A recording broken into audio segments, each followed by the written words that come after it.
Vai começar o Indo Talk, o podcast.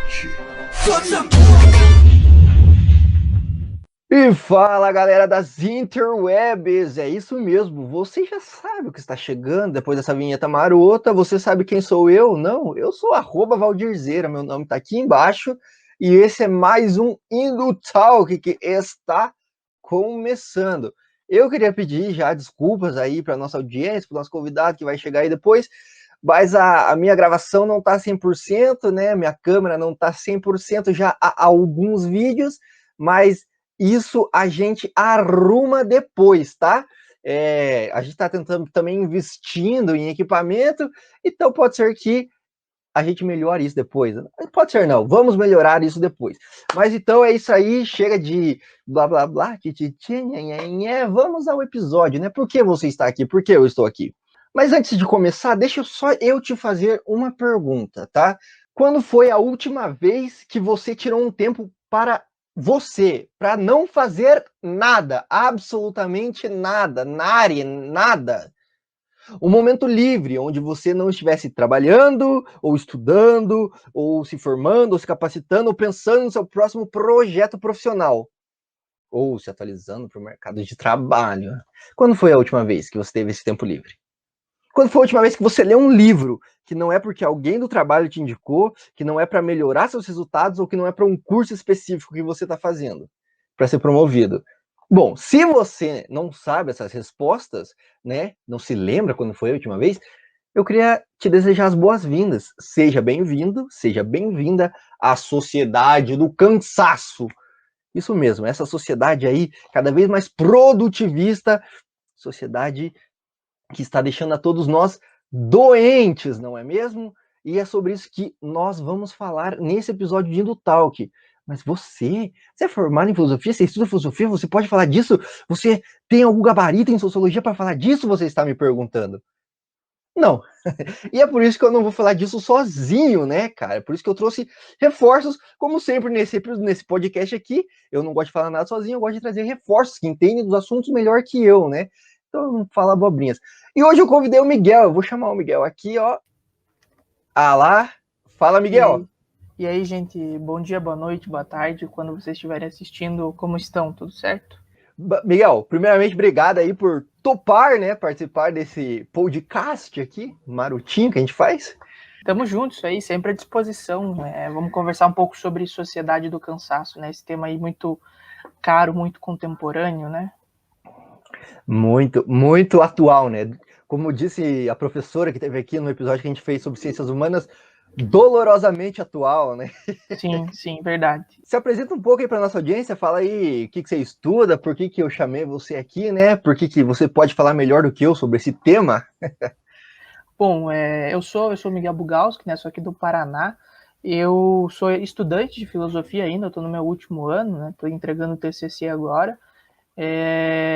Sou estudante de Direito também, né? Então estou fazendo essa jornada de 2 faculdades. E eu produzo alguns conteúdos para a internet de filosofia e principalmente, mas também ciências humanas, um pouco de direito, essas temáticas em geral. Daí eu produzo para o Instagram, para o TikTok. Imagino que o Valdir aí tenha me conhecido por lá, né? Não sei se talvez o pessoal que esteja escutando também me conheça por lá.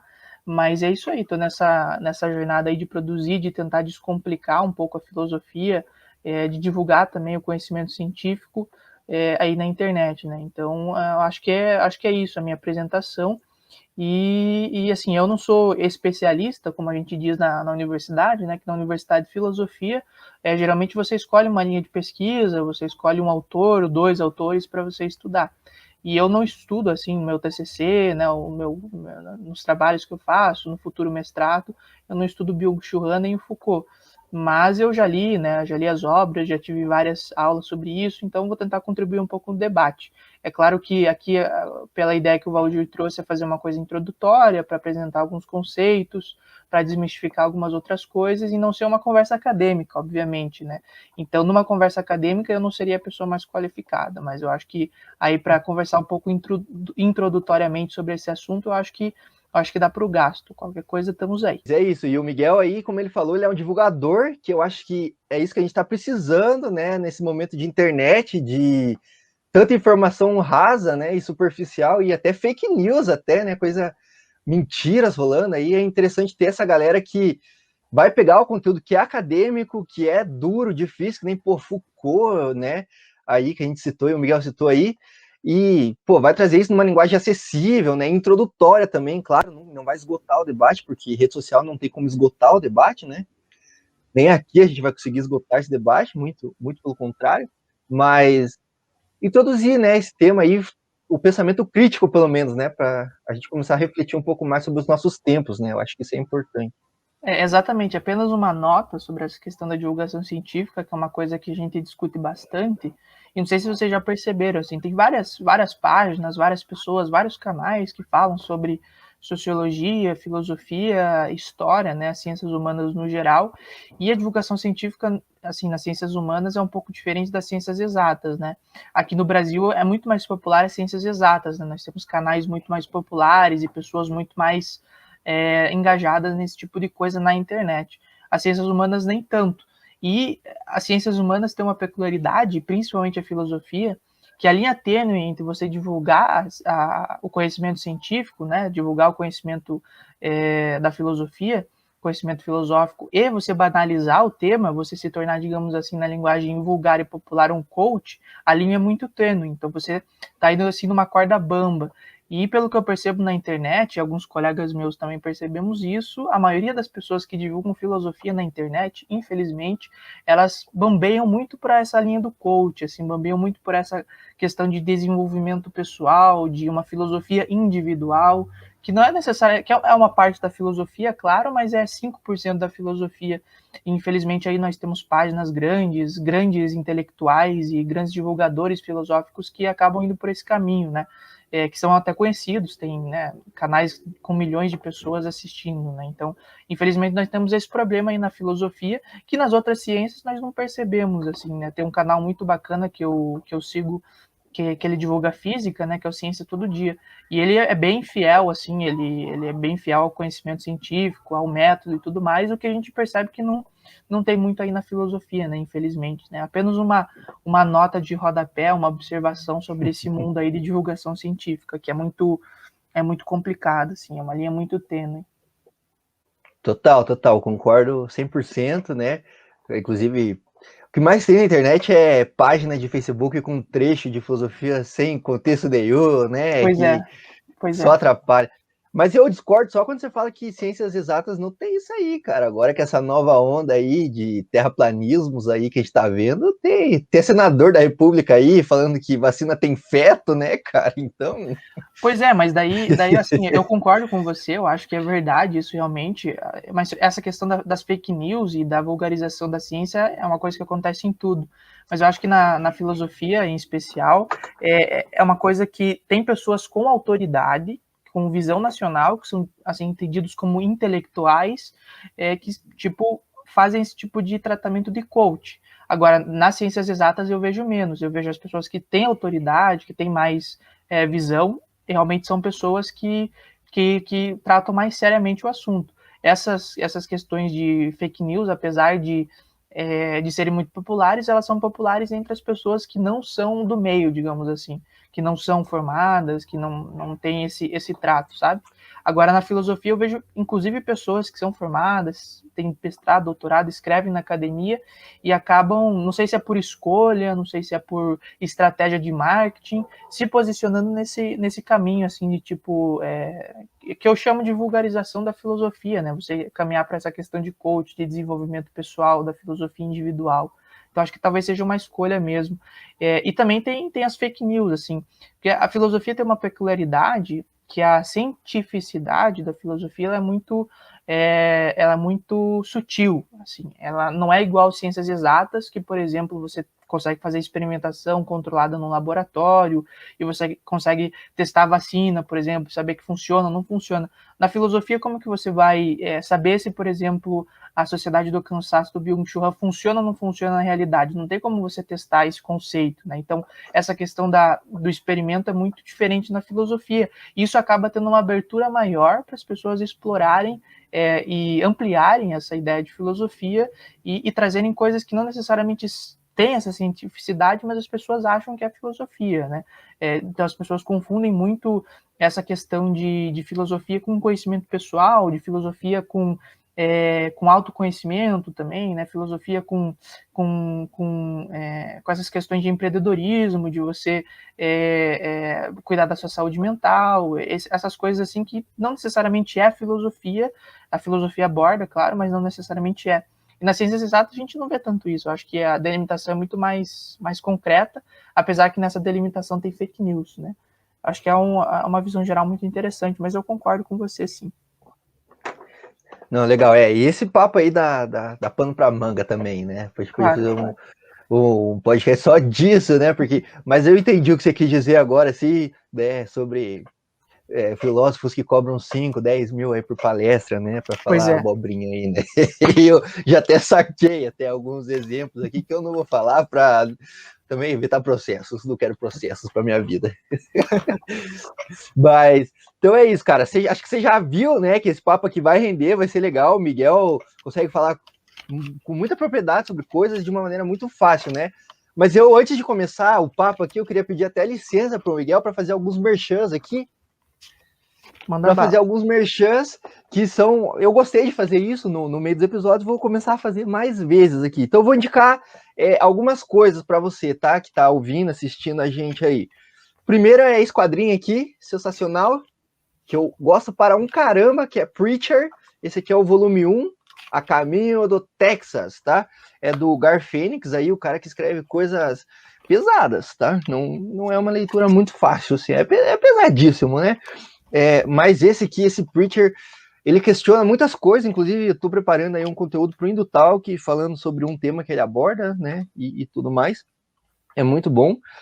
Esse outro quadrinho aqui, Dead Class, cara, Dead Class, que é um quadrinho de escola de assassinos, tá? O primeiro capítulo é Filhos de Reagan, então ali no pano de fundo tem uma crítica política também, aí era Reagan, né, nos Estados Unidos ali, que deixou muita gente fodida, né, economicamente, financeiramente, socialmente também. Então são 2 quadrinhos, tá? Eu comprei ali na Itiban, aqui em Curitiba. Mas tem link na Amazon para comprar também. Vou deixar aí linkado. Você pode comprar por esses links e ajudar o Indutalk a ficar vivo, né? Vou indicar um outro livrinho aqui, bem curtinho, que eu gostei pra caramba de ler. O Retrato de Dorian Gray. Tá meio ruim de ver aqui, tá, gente? Mas é o Retrato de Dorian Gray, acredita em mim. Minha edição é Pocket, da LPM. Vou deixar aqui o link também. Eu gostei pra caramba de ler, cara. É um livrinho bem curtinho, você lê rapidinho, mas a história é muito intrigante ali e tal, e bem legal. E por fim, o tema desse episódio, né, que é de fato, a sociedade do cansaço aqui, né, que é o que a gente vai falar nesse episódio, né. Então, também, esse aqui é um livro mais filosófico, na verdade ele é de filosofia, né, mas não achei a leitura dele difícil, muito pelo contrário, acho que é uma leitura muito fácil, acessível, apesar de ser bem complexo, de você ter que digerir o livro, ficar pensando, refletindo nele, tá? Ele também faz muito paralelos com outras obras da filosofia, como todo autor de filosofia, ele vai estar respondendo ao seu tempo e à tradição que veio antes dele, né? Então, Sociedade do Cansaço, livrinho pequenininho, da editora Vozes também, você lê, assim, em uma semana, se você quiser ler com calma, assim, entendeu? Também tem link para comprar, vou deixar todos os links que eu citei aqui para comprar na Amazon, se ajuda aí a gente, os links. Você não paga mais nada se comprar por esse link, mas a gente recebe uma pequenininha comissão na Amazon, tá? Que não é tanto também, mas já dá um grau para nós aí. E claro, não posso deixar de falar, né? Já ia quase me esquecendo de deixar aí o nosso site, www.indutalks.com.br, onde você encontra artigos de opinião, resenhas críticas, cultura pop e filosofia misturadas num liquidificador muito doido que a gente faz aqui. A gente está também no Instagram, @Indutalks, né? Lá a gente faz algum conteúdo e tal, exclusivo, e divulga os Indo Talks, né? Falei já demais, já me divulguei também, chega. Você gostou das minhas indicações, Miguel? Você conhecia elas? Gostei bastante, principalmente do Dorian Gray. Legal, eu tenho esse livro faz uma cara, ele já tá até descascando já, mas eu releio ele eventualmente. Mas, cara, vamos lá, vamos começar a introduzir só de leve aqui a nossa pauta aqui. Cara, só dá um resuminho aí pra galera aí, o que é essa sociedade do cansaço aí que a gente vai estar falando nesse episódio. Bom, a sociedade do cansaço, assim, bem resumidamente, ela é uma teoria que o Byung-Chul Han, que é um filósofo sul-coreano, mas ele é naturalizado agora alemão, e ele dá aula na Alemanha, né? E ele é um descendente da teoria do Heidegger, então ele usa bastante conceitos do Heidegger. Então, essa teoria da sociedade do cansaço é uma teoria que o Byung-Chul Han faz principalmente para encontrar uma patologia. Então, no primeiro capítulo, aí ele faz uma breve digressão e ele compara as patologias do nosso tempo agora com patologias virais. Uma coisa interessante, quando vocês forem ler, é que a linguagem que ele utiliza é uma linguagem que você parece que está lendo um artigo científico da física, da medicina, porque ele usa esse aparato conceitual que a gente chama na academia, mas tipo são palavras. Ele usa essas palavras que parecem que está sendo um médico falando. Então, em vez de falar a depressão, ele utiliza a patologia mental, por exemplo. Né? Então, ele utiliza essas palavras aí da medicina para dizer, para exemplificar que ele está querendo dizer que a depressão, que essas patologias neuronais, igual ele chama, são novas patologias comparáveis a vírus. Então, ele utiliza muito dessa questão viral. Então, essas patologias neuronais, a depressão, TDAH, esse tipo de coisa, são o vírus da nossa sociedade atual, né? Coincidentemente, a gente está falando disso numa pandemia, né? Que interessante. E daí ele utiliza isso no primeiro capítulo, e a partir dessa constatação inicial que ele vai fazer, né? Então, primeiro ele assim, fazendo uma analogia com o médico. Primeiro ele diz o sintoma. Né? Ele diz, olha, o sintoma tem bastante depressão, tem bastante TDAH na nossa sociedade, o pessoal está esgotado, tem muita ansiedade. Esse é o sintoma que ele está dizendo da nossa sociedade. Então, Byung-Chul Han, fazendo uma analogia, ele é como se fosse um médico, né? Um psicólogo da nossa sociedade que está analisando toda ela.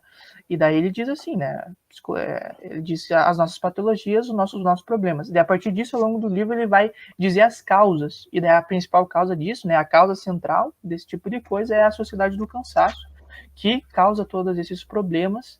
E tem motivos do porquê isso causa, né? Que a gente pode abordar aí ao longo do podcast. Mas o principal motivo é a constante pressão por desempenho. Essa que é o principal motivo, e isso, na verdade, é uma consequência do homem. Ele até tem uma frase no livro que ele diz assim, a sociedade do desempenho, do cansaço, se caracteriza pelo homem que tem pressão, que tem dificuldade de ser a si mesmo. É isso que ele, assim, eu acho que resume bem o que é a sociedade do cansaço. A gente pode abordar e desdobrar o que ele quer dizer com isso ao longo do podcast, mas é basicamente o período que nós estamos vivendo é um período em que o homem tem muita dificuldade de ser si mesmo. Ele cria empecilhos, a sociedade cria empecilhos, que ele tem muita dificuldade de ser aquilo que ele quer ser, basicamente. Por quê? Porque aquilo que ele quer ser é uma coisa antinatural, digamos assim. Ele quer ser mais produtivo do que ele pode ser, ele quer trabalhar mais do que ele pode ser, do que ele pode trabalhar. Então ele tem essa dificuldade de ser si mesmo, de ser aquilo que ele se propõe ser, e ele acaba ficando angustiado, ele acaba ficando depressivo, ele acaba ficando hiperativo. Então todas essas patologias mentais, que são o vírus da nossa sociedade, vão caracterizar a sociedade do cansaço. Né? Ele vai, ali mais para frente, a gente conversa o que ele quer dizer com esse cansaço. Ele faz distinção de dois cansaços, basicamente, um positivo e um negativo. O cansaço da nossa sociedade do cansaço é o negativo, né? Não o positivo. Não, é legal, você você começou falando que ele é o médico da sociedade, né? Eu acho que é bem isso, né? Ele faz um diagnóstico, assim, e é legal que você falou da pandemia, porque eu comecei a ler o livro, né? E aí no comecinho ele já fala, a gente não vive mais numa sociedade, como é que ele usa o termo? Que eu não achei no livro aqui, mas viral, da sociedade do... Isso, viral. A gente não vive numa sociedade viral. E aí eu fiz, filha da mãe, 2021 aí a gente tá vivendo a sociedade viral, sim. Pois é, Ó, o ele escreveu, acho que coronavírus ele aí. escreveu esse livro pela primeira vez em 2015, eu acho, 2016. Ele foi traduzido para o português aqui em 2017, pela primeira vez. Então ele deve ter escrevido uns 2, 3 anos antes. Então faz aí uns Isso. bons 6, 7 anos, né? Então ele não previu, né? Quando ele fala viral, ele está se referindo à nossa a gripe espanhola, que teve em 1916, 17, né? E daí morreu bastante gente e tal. E também fala das outras crises virais que caracterizaram o século XX, né? O HIV, as outras gripes e tal, principalmente.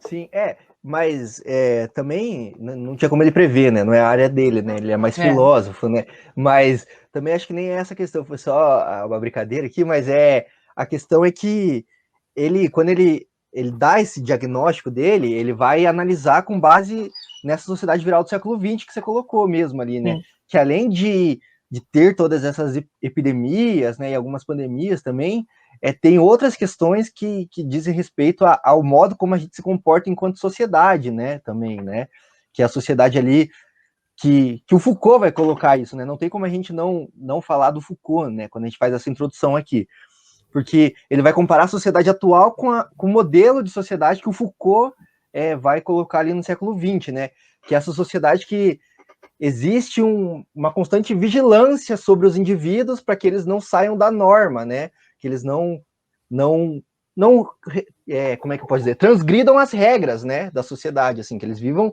do modo como o status quo vigente diz para eles viverem, né, cara? Tipo, é isso. Você vai ter que estudar, você vai ter que trabalhar, e se você fizer alguma coisa errada, você vai ser preso. Se você começar a questionar demais, você vai para o manicômio. E não é à toa que essas instituições são tão parecidas, né? Tanto na estrutura física, né? Quanto no modo de existir enquanto instituições sociais, né? Mas aí o Byung, né? Ele está comparando essa sociedade que o Foucault descreveu com a sociedade agora, né? E a sociedade agora não é tão virológica no sentido de como você se comporta com o outro, né? Em relação ao outro, assim. Fiz uma digressão enorme aqui, não sei se eu consegui me explicar, mas eu acho que é isso, né? Ele está querendo comparar essa sociedade aqui atual, moderna, contemporânea, pós-moderna até, né, com essa sociedade do vigiar e punir, né? Uhum. Que eu acho que é isso, né? Eu acho que é importante a gente estabelecer essa distinção, né? Para a gente começar a entender o que ele quer dizer com sociedade do cansaço. Não Sim, é sei se... interessante. Não, interessante, eu acho que você explicou bem. A sociedade do cansaço, né, que é como o Byung-Chul Han, ele também utiliza como sinônimo a sociedade do desempenho. Ele está se referindo à mesma coisa, mas são sinônimos, né, dois conceitos diferentes. E para ele entende assim, ele parte do pressuposto de que a história está evoluindo, de que a sociedade está evoluindo. Então ele entende a sociedade disciplinar do Foucault como um estágio anterior, e a sociedade do cansaço e do desempenho que ele está descrevendo como um processo posterior ou superior, que vai complexizar, né, vai deixar mais complexo algumas dominâncias, algumas disciplinas, e vai trazer novos elementos. Então ele parte desse pressuposto, ele diz, olha, a sociedade disciplinar de Foucault explicou muito bem a sociedade do século XX até então, mas com as mudanças da tecnologia, da quarta revolução industrial, esse tipo de coisa que aconteceu nos últimos 30, 40 anos, modificou as relações sociais em que a explicação do Foucault ela se torna um pouco insuficiente. Então, daí o Byung vai dizer isso, vai dizer, olha, então a gente precisa criar novas explicações para essa nova sociedade que está surgindo. Daí ele parte do pressuposto, né, dessa teoria do Foucault, teoria disciplinar. Então, não é que ele nega, não é que ele, assim, diz que não existe mais sociedade disciplinar de Foucault, não. Ela ainda existe, mas ela se transformou numa sociedade um pouco diferente, que é a sociedade do cansaço. Então, ainda o manicômio existe, a prisão existe, do jeito que o Foucault explicou, que eu posso aprofundar um pouco depois, isso ainda existe hoje, mas a dominação, ela se modificou um pouco, ela se aumentou em outros aspectos, ficou complexa em outros e tornou a sociedade do empenho, né? Então, só para fazer uma analogia, o Foucault ele vai dizer que a sociedade disciplinar é aquela que busca disciplinar as pessoas, né? Os corpos dóceis. Ele vai utilizar esse conceito ali no Vigiar e Punir. Interessante que o Vigiar e Punir é um livro de 1975, né? Então a gente está falando aí de um livro até relativamente recente na história da filosofia, mas que, assim, a gente falando de como as coisas evoluem, é um livro até antigo, né? Tem aí, acho que vai fazer 40 e poucos anos, não sei. E daí ele vai dizer lá que a sociedade disciplinar, ela busca tornar os corpos dóceis com um único objetivo, que é produzir mais. Então ele vai ali fazer uma recapitulação da divisão social do trabalho, de como o sistema capitalista foi se consolidando, de como o Estado foi se consolidando, de tal forma que os corpos fossem disponibilizados na cidade, no trabalho, na igreja, na escola, nas prisões, de forma que eles tenham a máxima produtividade. De que eles sejam mais produtivos possíveis e, portanto, eles devem ser dóceis, eles devem ser maleáveis. Então, Foucault vai dizer isso. E fazendo uma analogia, né, igual eu estava falando, se a sociedade disciplinar do Foucault nós temos um corpo dócil que está preso em um manicômio, existe uma certa divisão, né, no manicômio. Você tem um médico ali que vai te receitar, você tem um médico que vai te bater, você tem um médico que vai te consultar, você tem um médico que vai, né, o policial, ou sei lá, o guarda que não vai deixar você fugir, etc, etc. Então nós temos uma estrutura no manicômio que você está inserido, que toda essa estrutura condiciona para sua dominação, é voltada para sua dominação. No caso da sociedade do desempenho e do cansaço do Byung-Chul Han, isso existe ainda, então o manicômio ainda existe.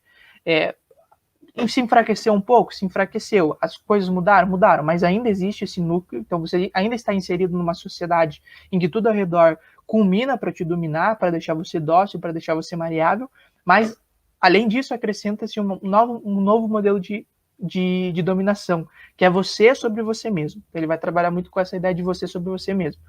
Então, se na sociedade do Foucault o manicômio colocava para você ser dominado, nessa sociedade disciplinar, na nossa sociedade do desempenho, segundo o Byung-Chul Han, não só o manicômio, mas você mesmo se tornou um manicômio que vai se colocar diante de si mesmo para se dominar.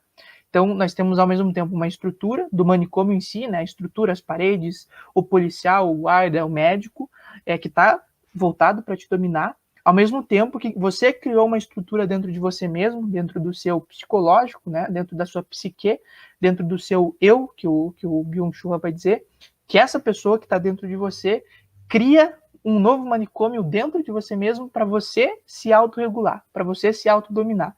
Então, na sociedade, a principal diferença, na sociedade do Foucault, a imposição vinha de fora, agora a imposição vem não só de fora, mas de dentro, principalmente. Então, é como se a sociedade disciplinar tivesse internalizado nas pessoas, internalizado dentro das vontades, né, da psique da pessoa, e que ela reproduzisse aquilo que ela era imposta a ser fazendo pelo policial, pelo manicômio, agora ela faz em si mesma. Então você é a sua própria prisão, digamos assim, né? Então essa é a principal diferença que acontece. Cara, e eu acho que é bem isso que você colocou, assim, né? Pela minha leitura, pelo que eu entendi também, se explicou, cara, eu acho que para mim ficou até mais claro até do que eu tinha entendido até, mas é o pulo do gato, né, do sistema, assim, capitalista neoliberal, né, cara, assim, porra, olha a sociedade que o Foucault tá analisando, porra, tem a cadeia, uma puta de uma estrutura, né, você tem um monte de policial para manter os detentos na linha, né, você tem, e aí o Foucault aqui no Vigiar e Punir, ele vai começar a falar sobre a história das prisões, né, Sim. E aí ele vai falar que no século XX, né, depois ali da Revolução Francesa, a justiça começa a se distanciar da pena, né, por qualquer que seja a razão, né, pelo juiz não querer sujar as próprias mãos, né, com a pena, sei lá, por qualquer que seja a razão. Mas todo esse aparato é criado também para manter os corpos dóceis, né? Tipo, pô, tem um juiz, você tem aí o direito, você tem uma estrutura institucional, que é a prisão, que vai precisar de chefe de prisão, vai precisar de policial, vai precisar de um monte de coisa, um manicômio também, né? Pô, você está questionando demais o sistema. Será que você não tá maluco das ideias, cara? Vamos colocar você aqui nessa instituição que também, porra, precisa, você comentou aí, tem as paredes, a estrutura física, precisa de uma manutenção, tem as pessoas que são contratadas para ficar lá, mantendo as pessoas no lugar, né, e tudo mais. Cara, olha que puta rolê, que puta trampo, né, pro sistema manter e todas essas instituições para, tipo, manter as pessoas na linha, né? E agora a sociedade do cansaço veio, o neoliberalismo conseguiu colonizar a nossa mente, né, cara? Fala assim, bicho, não precisa de tudo isso, né? É só as pessoas começarem a advogar pelo sistema, começarem a advogar por esse processo de produção capitalista cada vez mais desenfreado, que a gente tá safe, né? E aí, tipo, é isso que ele vai colocar como excesso de positividade também, pelo que eu entendi, né? Você foi colonizado, eu, todos nós aqui estamos sendo colonizados a todo momento para pensar assim, pô, se eu produzir mais do meu trampo, eu vou ganhar um aumento, vou ganhar uma promoção. Falando agora como estudante de publicidade, essa realidade é uma merda, cara, porque, cara, a rede social veio aí para facilitar muito a vida da gente, mas veio também para causar um puta de um transtorno, que é a rede social, o algoritmo está mudando a todo momento, e você, enquanto profissional de publicidade, você tem que estar ligado nisso, e você tem que produzir, cara, 800 mil posts por mês para cliente, você tem que fazer cursos e mais cursos, porque o que você aprendeu ontem já está desatualizado, e tudo isso vai, tipo, gerando na gente um excesso, né, cara, de performance, assim, você nunca consegue, tipo, atingir um objetivo. Quando você atinge o objetivo, é o que a Dilma estava falando, né? Quando você atinge a meta, você tem que dobrar a meta, entendeu? Porque a meta já está obsoleta, cara, tá ligado?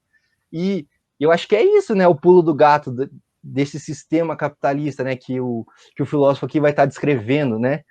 Não sei se é isso mesmo, se eu viajei também. Perfeitamente isso. Isso que você descreveu, o Byung-Chul vai chamar de DOP. Lá no capítulo 7, depois até vou ler um trechinho para assim, vocês entenderem melhor, ele vai chamar de DOP, que é essa constante necessidade que você precisa de mais, né, de ser mais, de precisar mais. Então nunca é suficiente, né? Esse incentivo que é incentivado pelo sistema, por você mesmo, né? É isso que eles chamam de doping. E você colocou vários elementos assim bem complexos, né? Que eu acho que é interessante talvez a gente abordar.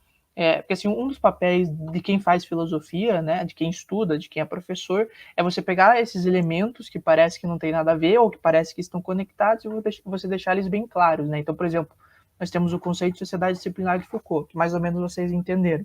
Nós temos a ideia de corpos dóceis, mais ou menos vocês entenderam. Aí nós temos agora que você comentou, neoliberalismo, o que se trata, né? Por exemplo, o Byung-Chul, ele não usa neoliberalismo aqui no livro, se eu não me engano, ele, na verdade, deve usar uma ou duas vezes, né? Ele usa outras palavras, mas tudo isso que ele está descrevendo é isso que se convencionou chamar de neoliberalismo, né?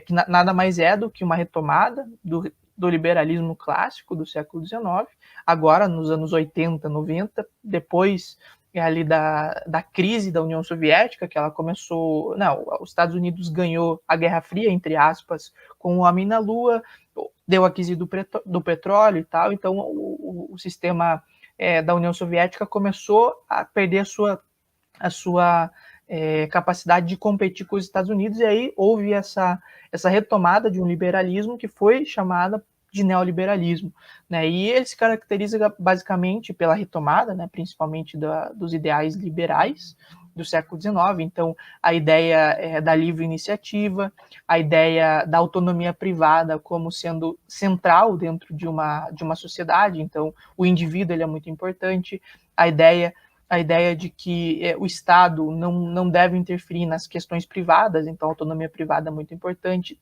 A ideia de que o Estado não deveria intervir na economia, que é uma coisa nova. No liberalismo clássico, o Estado intervia bastante na economia, comparado com o que intervém hoje. Então, o neoliberalismo ele aprofunda essa questão, ele diz que o Estado deve interferir ainda menos na economia. Defendem também a ideia do neoliberalismo, um mundo uma economia com poucos gastos do Estado, né, onde as pessoas pudessem desenvolver de acordo com o seu privado, etc, etc. Então, do ponto de vista político-econômico é isso, mas aí o que o Foucault ele vai colocar? Já nos anos 70, nos anos 80 e outros teóricos também, né, teóricos do neoliberalismo, tem o Deleuze, que a gente pode até falar mais para frente, eles vão dizer que essa ideia política econômica, como é uma das coisas que move a história, então eles acreditam que a política e a economia são uma das principais coisas que move a história, elas interferem em outras questões, como culturais, elas interferem na vida privada, elas interferem nas questões não só políticas econômicas e culturais da vida privada, mas em todas as relações, na arte, elas interferem em todas as relações sociais. E assim, um exemplo disso é que, por exemplo, uma pessoa tem culturas hoje em dia, né, a cultura de, por exemplo, dos ingleses de tomarem chá às 5 horas. Ela é diferente da cultura de um inglês no século V a.C., né, ou no século V depois de Cristo, sei lá, na Idade Média. Ele tinha uma cultura diferente, porque a sociedade, política e economicamente, né, estava no feudalismo e tal, esse tipo de coisa era diferente. Então eles acreditavam, né, o Foucault, o Deleuze, esse pessoal, de que a política e a economia introduziam fortes influências na sociedade. Então, o neoliberalismo, com essa visão política e econômica de pouca intervenção do Estado, deixar as coisas fluírem, a economia andar sozinha, né, esse tipo de coisa, da liberdade extrema, do individualismo extremo que o neoliberalismo vai pregar, se impregnou na cultura, na arte, no trabalho, né, nas empresas, na vida privada, e até na nossa psique, né? Isso que é a tese do Byung-Chul Han, né? Que esse modo de pensar a política e a economia se tornou um modo de pensar a cultura, se tornou um modo de pensar a vida pessoal, se tornou um modo de pensar do trabalho. Então, por exemplo, o neoliberalismo ele se apresenta no trabalho por meio do empreendedorismo, que é aquilo de que você é autossuficiente e não precisa de nenhuma ajuda do Estado, nenhuma ajuda do meio. Então, se você tiver perseverança, acordar às 5 da manhã, trabalhar 10, 15 horas por dia, você com certeza vai chegar ao seu objetivo, né? Isso que o neoliberalismo dentro do mundo do trabalho vai dizer. Então ele, de certa forma, colonizou, talvez colonizar não seja a palavra correta para se dizer, mas ele se adentrou na mente das pessoas, né? Interiorizou, as pessoas interiorizaram esse modo de ser, né? E estão replicando isso como se fosse algo natural. Essa aqui é uma ideia interessante, né? Quando as coisas elas acontecem na sociedade, elas acabam se tornando naturais para as pessoas que vivem nela, né? Então, as pessoas veem hoje em dia essa questão de empreendedorismo e acham, não, mas isso é natural, é inevitável, tem que acontecer, né? Se não for empreendedor, como que vai acontecer? A CLT já está antiga, então o pessoal sempre tem essa visão, porque essa ideia do presentismo que fala, né, é uma ideia muito característica das pessoas que estão pensando o presente, né? E o Byung-Chul Han vai remar contra isso. Ele vai dizer, olha, ele vai pensar a história como história mesmo. Então ele vai olhar, olha, lá no século V a.C. era diferente, há 100 anos era diferente, hoje é assim. Então nem sempre foi assim como é agora. Então já foi diferente e poderá ser diferente. Então necessariamente o que a gente está vendo agora é uma consequência das nossas próprias escolhas como sociedade, né? Ele vai dizer nesse sentido. E as nossas escolhas como sociedade, no caso, as escolhas políticas e econômicas nos últimos 50, 40 anos, foi as políticas neoliberais, né? Então, por exemplo, o pessoal aí fica falando que neoliberalismo não existe, né, de que o neoliberalismo é só política pública de Estado, de que não existe na cultura, de que não existe nas artes e tal. Mas a partir do ponto de que você entende que a política, que a economia interferem nas outras coisas, e você entende que o neoliberalismo é política, é economia colocada aí como política pública, não tem como evitar esse tipo de conclusão, né, de que as consequências que nós estamos vivendo hoje é uma consequência do neoliberalismo, né? Então, só para exemplificar melhor essa questão do neoliberalismo, assim, que eu acho que é importante porque hoje em dia ele está muito, com a internet, assim, está muito pouco conceituado, né? As pessoas não sabem dizer o que é neoliberalismo, alguns falam que não existem, alguns falam que foi inventado, né? Então, fica muito confusa essa ideia, né? Outros falam bastante sem conceitualizar também, né? Isso daí não ajuda muito a entender o próprio ponto, né? Exato. O conceito de neoliberalismo até dentro dos próprios críticos do neoliberalismo tem críticos dos críticos que falam que esses críticos não usam bem, né? Então, tá tipo eles não usam bem até as pessoas que defendem e até as pessoas que criticam, né? Então, é um conceito meio difícil de definir. É importante conceitualizar, mas eu acho que se eu puder dar um exemplo paradigmático, de repente, do que seria esse neoliberalismo, assim, na minha visão, é o que a Margaret Thatcher colocou lá, né, que é o não existe sociedade, existe apenas indivíduos, né, sendo que ela disse isso numa posição política social, né, que era de primeira-ministra da Inglaterra, pautando políticas públicas, né, então, quer dizer, até mesmo quem faz uso desse neoliberalismo aí, cara, se confunde com esse termo, né, então... Sim. Acho que é legal essa explicação mesmo, né? E eu acho que para mim, na minha visão, seria mais exatamente isso que você colocou, né? Cada vez menos Estado e cada vez mais iniciativa privada, né? Mas isso aí, cara, é embaçado, hein? Mas acho Mas ó, que por que eu disse essa questão do neoliberalismo? Porque ele vem se complexizando, né? Então, ele surgiu nos anos 70, 80, em que era mais iniciativa privada de grandes empresas. Aí ele foi se complexizando e virou microempresa. Aí ele virou microempreendedor individual. Aí você virou você mesmo virando empreendedor. Aí você, assim, chega ao ponto que hoje em dia as pessoas estão contratando outras pessoas para fazer a agenda delas no dia, né? Para tipo, você cria você se torna uma empresa, né? O Byung-Chul até fala isso. Você se torna um empreendedor de si mesmo e você é SA, que ele fala, né? Você é limitada, você vira uma empresa que, tipo, tem a divisão ali do ponto que você vai produzir, né? Você vai trabalhar, tem um ponto ali que você vai se divertir, né? Tem o setor, vamos chamar de setor, né? Já que é empresa, tem o setor produtivo, tem o setor da cultura, que você vai ver filme, tem o setor que você vai dormir, então você tem esse tipo de coisa. Isso que o Byung-Chul está descrevendo é como o neoliberalismo se complexizou, né, se transformou dentro da nossa psique. Tem pessoas que veem isso como positivo, tem pessoas que veem isso como negativo. O Byung-Chul vê isso como extremamente negativo, né? Então, vai de cada um, assim, ler, compreender, entender exatamente o que está acontecendo e falar, olha, daí se torna uma escolha ética, né? Se torna uma escolha moral. Então, tudo isso, a partir do momento que você conhece o que está sendo feito, né, se torna uma escolha moral, né? Importante, o papel da filosofia é justamente esse, né? Tipo, fazer você questionar justamente isso, né? Para você poder escolher embasado, né? Tipo, pô. E você falou aí que a gente tá virando CNPJ, né? A gente tá deixando de ser CPF e Exatamente. virando CNPJ, né, cara? Então, tipo, hoje em dia, cara que trampa aí de entregar marmita pros outros em cima de bicicleta não é mais precarizado, né? Ele é empreendedor, bicho, tá Exato. ligado? Ele não é uma pessoa que está se fodendo para ganhar muito pouco pelo aplicativo, entendeu? Não, ele é empresário de si mesmo, né? Como você bem colocou aí, né, cara? E aí, tipo, bicho, tá ligado?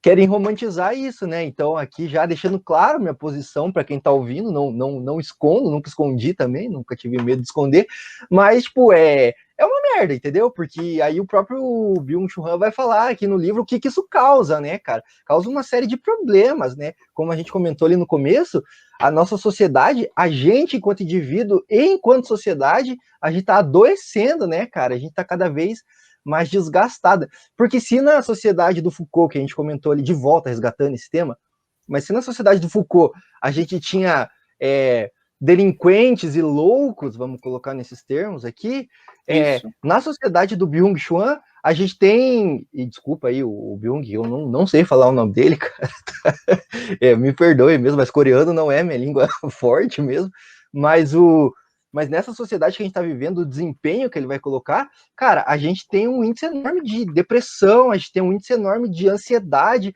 as pessoas não conseguem mais esperar as coisas, as pessoas estão ficando doentes, cara, tá ligado?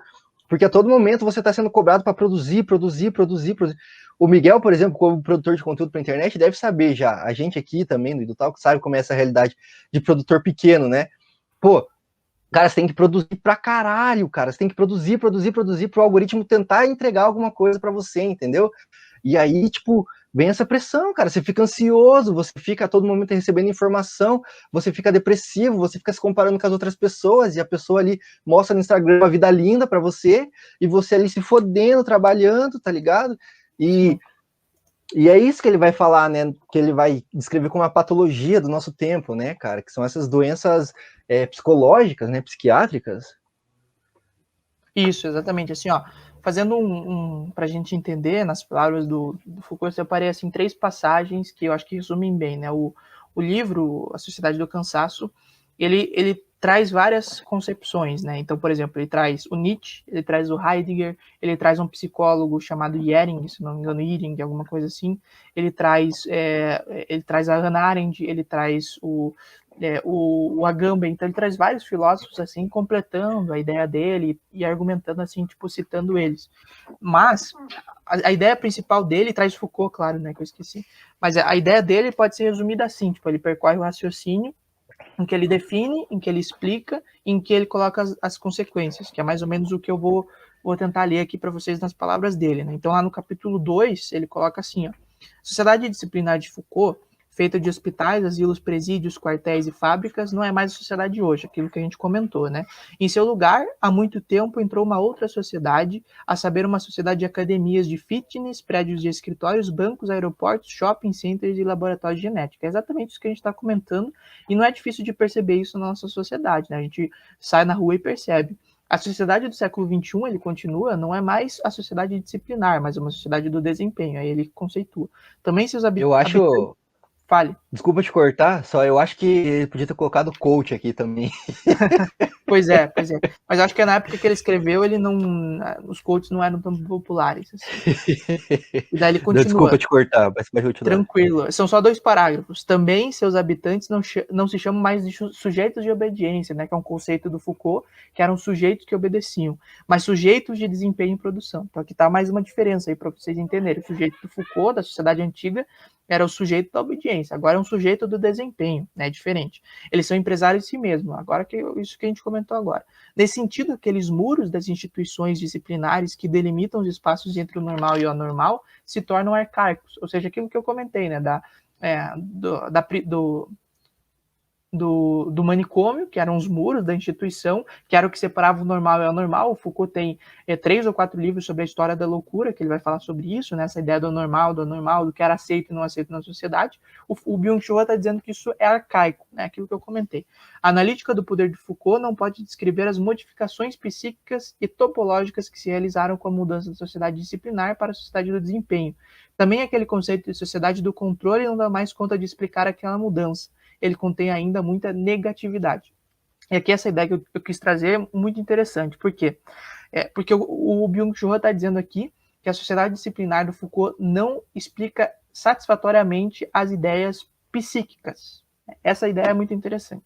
Porque a sociedade do Foucault, como o Byung-Chul vai até comentar em outros livros dele, explica até satisfatoriamente alguns processos políticos, alguns processos de dominação econômicos e tal. Mas a interiorização psíquica, que é o principal assunto do Byung-Chul nesse livro aqui, tanto que no anexo da Sociedade do Cansaço ele vai falar sobre Freud. Então, o principal objetivo dele aqui é falar sobre essa questão psíquica. Ele vai dizer que a sociedade do Foucault já não explica mais.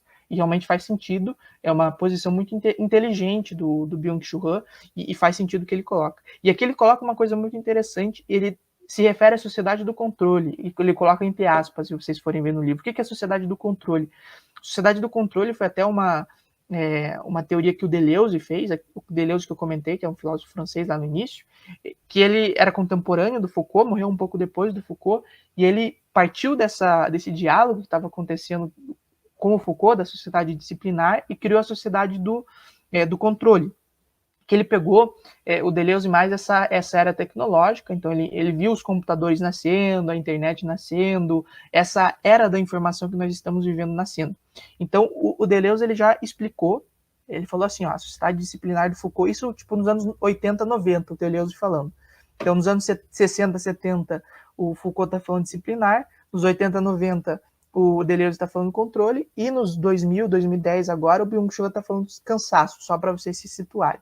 Daí o Deleuze vai falar controle, e o que ele vai dizer com esse controle? Ele vai dizer que a sociedade disciplinar de Foucault já não explica satisfatoriamente isso nos anos 90, veja só, porque se somou a isso as comunicações, a era tecnológica.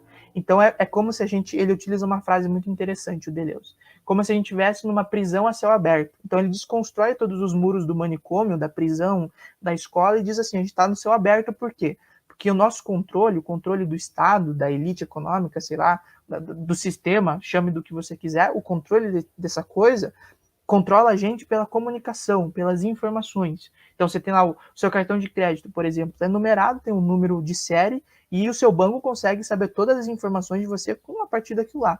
Né? O governo tem uma plataforma, agora inclusive deu uma notícia, não sei se vocês viram essas 2 semanas atrás, que o governo estava querendo comprar uma plataforma privada que tem acesso a todas as informações de várias áreas, de várias pessoas, de todas as pessoas do Brasil. Então, tem várias empresas que têm esse tipo de controle de informação. Né? Ano passado, a gente aprovou no direito agora a Lei Geral de Proteção de Dados, para vocês entenderem, que impõe certos limites às empresas e ao governo a como eles podem divulgar as suas informações na internet e como eles podem obter. Então, o Deleuze está dizendo isso já nos anos 80, 90, que o controle, que essa disciplina da sociedade disciplinar se tornou um controle, por quê? Porque ele se permeabilizou em toda a sociedade. Né? Ele ficou na era da informação. As pessoas estão controlando você pela era digital, né? O algoritmo do Instagram, o número de série do cartão de crédito, a sua senha do Gmail. Né? Uma coisa muito interessante dessa questão do controle, não sei se vocês já viram aquele filme documentário que é Dilema das Redes, eu acho, se eu não me engano, traduzido para o português. E daí lá ele coloca que o algoritmo é como se fosse uma coisa maligna, né? Ele faz uma caricatura do algoritmo, de que é uma pessoa lá, são 3 pessoas no documentário, e cada uma delas focando no que você está dizendo, no que você está pensando, e falando, não, agora mostra tal coisa para ele comprar porque ele está pensando nessa coisa. Não, agora mostra, ele está pensando na moça que ele gosta, mostra uma rosa lá no anúncio do Instagram para ele comprar. Então, tipo, ele trata de uma maneira caricaturizada nesse documentário para, tipo, demonstrar realmente. É claro que, na realidade, é muito mais sutil do que isso, não é caricaturizado.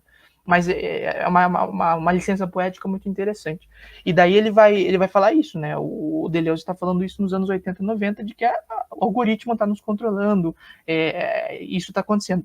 E o Byung-Chul Han vai além. Então ele está dizendo que mesmo essa sociedade do Deleuze não explica os componentes psíquicos da nossa sociedade hoje em dia. Então, tipo, vejam como é uma escadinha, assim, as coisas vão evoluindo. Então, são 3 níveis de controle. Nós temos um controle institucional disciplinar, do manicômio, das paredes. Aí nós temos um controle informacional, do algoritmo, do número de série do cartão de crédito, etc. E nós temos um controle psíquico de você mesmo. Então, você impõe limites para você mesmo, você impõe limites à sua liberdade. Se já não bastasse o banco te controlando, o governo te controlando, o manicômio te controlando, a prisão te controlando, você controla a si mesmo. Então, esse controle vai se complexizando na teoria do Byung-Chul. É uma coisa interessante, né? E se a gente for completamente pessimista, a gente chega à conclusão de que realmente não existe liberdade hoje em dia, né? A gente acha que existe liberdade porque pode ir no mercado, mas você vai no mercado aqui na esquina, sei lá, um chinês, um russo, um africano, um europeu, tá sabendo que trabalha no banco, que trabalha no Facebook, que trabalha no Instagram, tá sabendo que você está indo no mercado, e daí vai te mostrar um anúncio ali de alguma coisa para você comprar, para te vender, etc, e acaba não sendo de liberdade, né? Enfim, acho que é isso. Não sei se você quer comentar alguma coisa sobre essa questão. Não, eu estou de boa, só daí uma outra coisa que o Byung-Chul Han vai falar, que eu acho que é importante, a gente não tocou sobre muito esse assunto, que é uma questão mais psíquica mesmo, que ele vai dizer que há esse excesso de positividade na sociedade de cansaço. Mas o que significa esse excesso de positividade? Né? Como que ele se desdobra? Daí ele vai fazer uma analogia com Hegel, né? Na verdade, mais com Adorno, da dialética negativa, que o Adorno chama, né? Que é uma composição de extremos, né? Do sim, do não, do escuro, do claro, na sociedade. E isso vai se apresentar na sociedade como extremos por meio da positividade. Então, você vai ter a positividade e a negatividade. Esses 2 componentes, né? Vamos fazer uma coisa para vocês entenderem, são 2 componentes que vivem por aí, e uma hora eles te puxam para um lado, uma hora eles te puxam para outro, né? Mais ou menos isso, para vocês fazerem uma imagem na cabeça e ficar mais claro o que ele está querendo dizer, né? Uma hora mais negativo, uma hora mais positivo. Daí ele vai dizer assim, há 2 formas de potência. A potência positiva é a potência de fazer alguma coisa. A potência negativa, ao contrário, é a potência de não fazer, para falar como Nietzsche, que ele está citando Nietzsche, vontade e potência é o conceito de Nietzsche. Mas a potência negativa distingue-se da mera impotência. Ó, veja a diferença. Potência negativa e impotência são 2 coisas diferentes. a incapacidade de fazer alguma coisa, que é a impotência. A impotência é simplesmente o contrário da potência positiva. Ela é ela própria positiva na medida em que está ligada com algo. Ela não é capaz de alguma coisa. A potência negativa supera a positividade que está presa em alguma coisa. Então, por exemplo, a potência positiva é você dizer sim, eu vou no mercado. É potência positiva. A potência negativa é você dizer, não, eu não vou no mercado, eu vou fazer outra coisa. Então, você tem vontade de fazer as coisas, você quer fazer coisas e você escolhe não fazer, você escolhe não ir no mercado. Então, tipo, é o contrário do positivo. Já a impotência, que é diferente, é a vontade de você não fazer nada. Então, tipo, não é que você não quer ou quer ir ao mercado, você, tipo, não tá nem aí, você não tem vontade, você não tem nem vontade de dizer não a ir ao mercado, entendeu? Basicamente é isso que ele está dizendo. E daí ele complementa. A potência negativa supera a positividade que está presa em alguma coisa. É uma potência de não fazer, como eu havia falado. Ser desprovidos da potência negativa de não perceber, possuiremos apenas a potência positiva de perceber algo. A percepção estaria irremediavelmente exposta a todos os estímulos e impulsos insistentes e intrusivos. Então não seria possível haver qualquer ação de espírito. Se possuíssemos apenas a potência de fazer algo e não tivéssemos a potência de não fazer, incorreríamos numa hiperatividade fatal. Se tivéssemos apenas a potência de pensar algo, o pensamento estaria disposto numa quantidade infinita de objetos. Seria impossível fazer reflexão, pois a potência positiva, o excesso de positividade, só admite o continuar pensando. Então aqui, ó, o que ele explica? Ele explica o que é os dois e daí ele diz assim, os dois são necessários para a vida, balancear. Né? É aquela ideia japonesa muito antiga do yin e do yang. Você precisa do preto, do branco, você precisa da negatividade e da positividade. É isso que ele está dizendo. Né? Então você precisa do fazer e você precisa do não fazer ativo, que é aquilo de não ir no mercado. Então é um momento que você separa para você mesmo, para você pensar, para você descansar, para você fazer o que você quiser, no momento que você não está fazendo, sei lá, trabalhando, estudando, etc, etc. Você precisa disso. O excesso de positividade, portanto, e ele vai concluir aqui, é você estar totalmente ligado no yang, digamos assim, totalmente ligado no positivo, no fazer. Você quer fazer, e não para não fazer, entendeu? E daí, esse excesso de positividade gera uma impotência, que é aquela vontade de não fazer nada. Então, tipo, quando você balanceia muito bem as duas coisas, você tem um momento que você está muito produtivo, você faz as coisas, você, né, tem essa ideia, daí você para e você vai não fazer, você tem um espaço para não fazer, daí você descansa, você reflete, você tem o tédio, né, ele vai estar aqui mais à frente ou mais atrás, não me lembro, ele vai estar o Walter Benjamin, que ele fala que o tédio é necessário para você se tornar uma pessoa melhor, para você refletir, para você pensar, né, você escrever, você assim, se tornar melhor consigo mesmo. E daí, se você só tem essa positividade, você vai tipo, se embriagar disso e você vai ficar impotente. Então, você não vai ter vontade de fazer nada. E para concluir, ele coloca: a negatividade do não para é também um traço essencial da contemplação. Na meditação Zen, por exemplo, tenta-se alcançar a negatividade pura do não para, isto é, o vazio, libertando-se de tudo que aflui e se impõe. Assim, é um processo extremamente ativo e algo bem distinto que passividade. É um exercício para alcançar em si um ponto de soberania de ser centro. Se possuíssemos apenas a potência positiva, estaríamos, ao contrário, expostos da forma totalmente passiva ao objeto. A hiperatividade é paradoxalmente uma forma extremamente passiva de fazer, que não admite mais nenhuma ação livre, radica-se numa absolutização unilateral da potência positiva. Ou seja, aqui ele explica em palavras filosóficas e psicológicas o que ele está querendo dizer, né? Que a hiperatividade ela gera isso daí. Eu acho que é isso, e só para encerrar, aquela ideia do doping que eu falei, só para vocês entenderem o que é essa ideia do doping, que é uma consequência dessa positividade, é tipo, consequência direta desse excesso de positividade. Então, a sociedade do cansaço, enquanto uma sociedade ativa, desloca-se lentamente numa sociedade do doping, ó, o que está falando. Nesse meio tempo, também a expressão negativa doping cerebral é substituída por neuroenhancement. O doping possibilita, de certo modo, um desempenho sem desempenho. Um desempenho sem desempenho. Todavia, há também cientistas sérios que argumentam que será, de certo modo, irresponsável não utilizar tais substâncias. Um cirurgião que poderia operar de maneira mais concentrada com a ajuda desse neuroenhancement faria menos erros e poderia salvar mais vidas. Também o emprego generalizado de neuroenhancer não representaria nenhum problema. Bastaria observar um critério de justiça que está colocando produto à disposição de todos. Se o doping fosse permitido também no esporte, decairia para uma concorrência farmacêutica, ou seja, aí ele retoma essa ideia do doping que ele vai aplicar à sociedade e novamente ele retoma os argumentos de médico, né? Então ele vai dizer, se um médico neurocirurgião, o doping no esporte, etc, esse tipo de coisa. Então o livro ele traz ideias interessantes, mas ele traz modos de dizer a ideia que são interessantes. Então, tipo, ele não diz de modo filosófico, ele diz usando palavras da medicina, que é interessante. Mas é isso, acho que retomando a ideia e para vocês entenderem realmente o que é a sociedade do cansaço, sociedade disciplinar do Foucault, insuficiente, sociedade do controle do Deleuze, insuficiente. Estamos na sociedade do cansaço, que é caracterizada por essa excessividade de positividade, né, essa positividade exacerbada, e isso causa um doping, né, isso causa você fica inebriado, e isso causa o quê? Impotência, e essa impotência é uma consequência direta da hiperatividade, da depressão, do TDAH e todas as patologias neurais. Então vejam o raciocínio argumentativo e o raciocínio lógico que o Byung-Chul está fazendo, né? E isso ele vai explicar no livro, né? Se vocês quiserem saber detalhe por detalhe. E tem várias implicações disso, né? Essas implicações da sociedade do cansaço não são só para a sua relação com você mesmo, né? Ele tem um outro livro, por exemplo, que eu tenho aqui, que é A Salvação do Belo, né? Que ele vai falar da estética.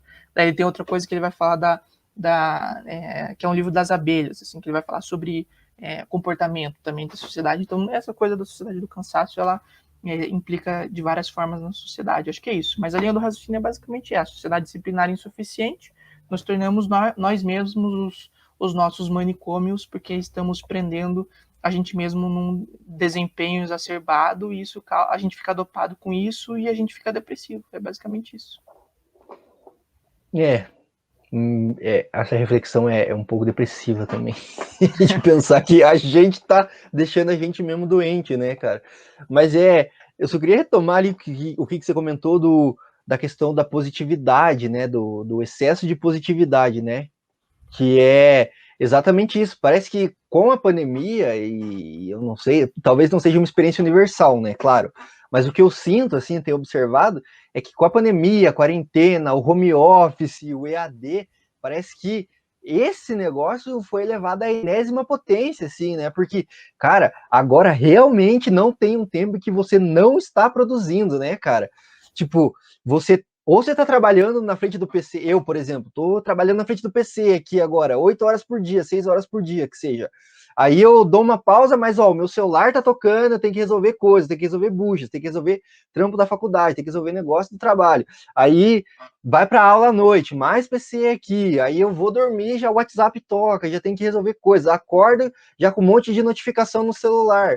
Então, quer dizer, a gente tá sempre produzindo, a gente não tem esse espaço que a gente pode escolher não produzir, né, cara, que é isso que você falou, né, da potência negativa, eu acho, né, que é o termo, né, que é tipo, não, eu tenho que fazer isso, mas eu não vou fazer isso agora, eu vou fazer isso depois. Eu escolho fazer isso depois. Eu escolho, agora, nesse momento, eu vou, sei lá, assistir um filme, porque é importante assistir um filme. Eu vou ler um livro, é importante ler um livro. Não, eu vou só relaxar, não vou fazer nada, vou refletir. O tédio, né? Ou o ócio também, né? Que é importante para você refletir, para você pensar, olha o que eu fiz no meu dia, cara, e daí não rendeu nada, e aí com isso você vai estar construindo seu senso crítico, você vai estar se tornando uma pessoa melhor, e até isso é negado da gente, entendeu? E até isso a gente abre mão de bom grado, parece, né? Tipo, não, eu vou dar esse tempo de ócio, onde eu vou estar me construindo, ou eu vou estar refletindo, para poder produzir mais e mais e mais, e é isso que gera essas patologias, né, que ele vai colocar, porque, mano, imagina assim um motor, né, não querendo comparar as pessoas a máquinas, né, mas imagina um motor, que ele vai trabalhar 24 horas por dia, tá ligado? Com coisa mecânica, né, encosto mecânico, assim, desgaste mecânico. Uma hora essa peça vai espanar, cara, entendeu? Uma hora vai dar tanto atrito que vai quebrar o motor, tá ligado?